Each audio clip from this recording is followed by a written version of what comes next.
Ahoj, vítejte v mý kuchyni. Dneska budu pít poprvé v životě jeden jablkový koláč, na který jsem viděla recept a ten recept mě zaujal hlavně kvůli tomu, že je na něj potřeba hodně jablek a těch já mám momentálně hodně, tak je chci co nejvíc spotřebovat. Ten recept vypadá takhle, nebo spíš ten koláč vypadá takhle, tak uvidíme, jak dopadne v mém podání.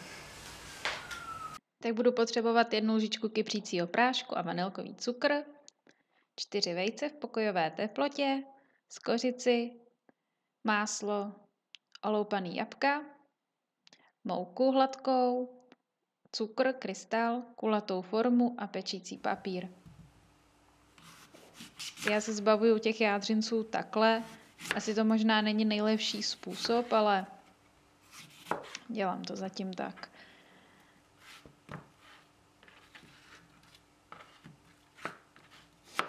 Ty plátky jsem možná dělala zbytečně moc tenký. Musela jsem to pak vlastně skládat do 2 vrstev, tak je možná příště lepší klidně udělat silnější ty plátky.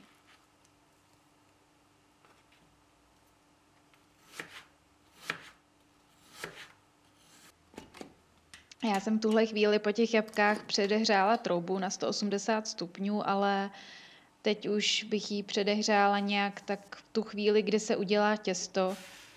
Předehřála jsem ji prostě moc brzo. Tak teďka smíchám cukr s tím změklým máslem. Je dobrý, aby bylo hodně změklý, ono je to potom rychlejší.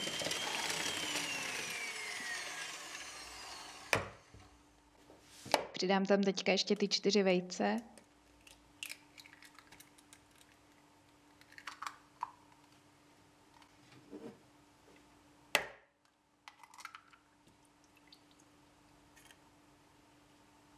No a zase to promíchám.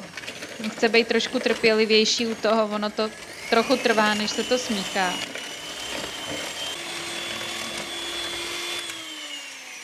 Teďka smíchám kypřící prášek s vanilkovým cukrem v mouce, s moukou a přisypuji tady do téhle hmoty.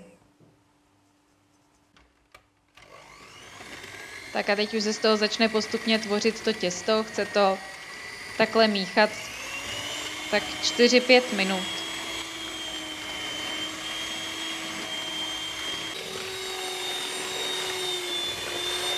Ono to těsto bude takhle trošku tekutější a ono se s ním docela dobře pracuje a potom jde hezky vylejt na ty jabka do formy. Teďka si vytvořím skořicový cukr, takže do cukru přimíchám skořici. To množství jsem odhadla.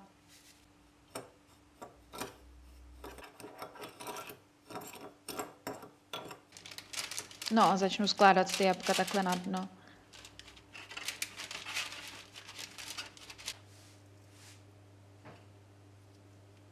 To je taková jediná věc, která zabere trošku víc času na tom koláči. Teďka se ty jabka takhle posypou tím cukrem.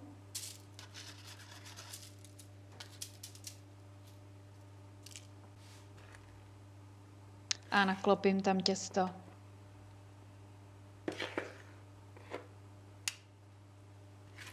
Jenom se musí potom opatrně roztírat, protože se na něj lepějí ty jabka, tak aby se to nerozbilo. Jinak jsem to nějak moc neuhlazovala, protože tím, jak se tam naskládá další vrstva jablek, tak to nemusí být hned krásný. A taky poměrně ještě dost nakyne, takže...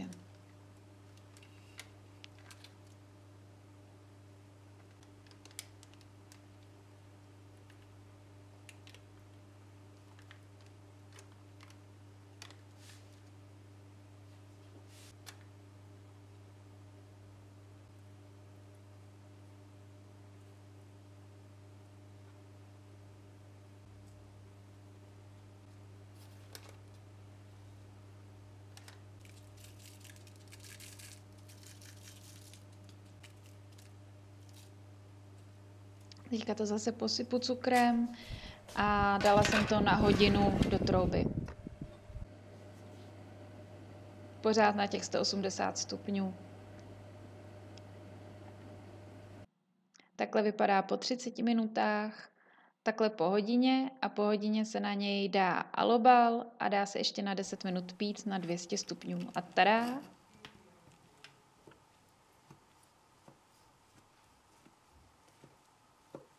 Tak koláč jsem si chvilkou vytáhla, nakrájela, tak ho ochutnám, jak dopadl.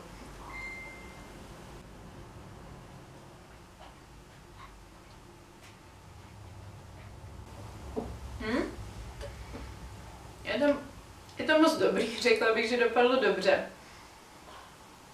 Vznikla z toho taková jako buchta jablečná a je hodně nadýchaný.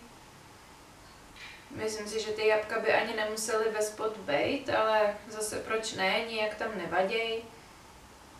Co jediný, co je trochu škoda, takže se peče hodně dlouho. Pekla jsem ho asi 1,25 hodiny, což není zase úplně chvilka, ale když vezmu to, že jsem ho tak půl hodiny připravovala, tak docela zase náročný to není. A jestli má někdo hodně jablek, tak tohle je celkem fajn způsob, jak je spotřebovat mimo štrůdlu a třeba nějakého jiného koláče, ještě nevím.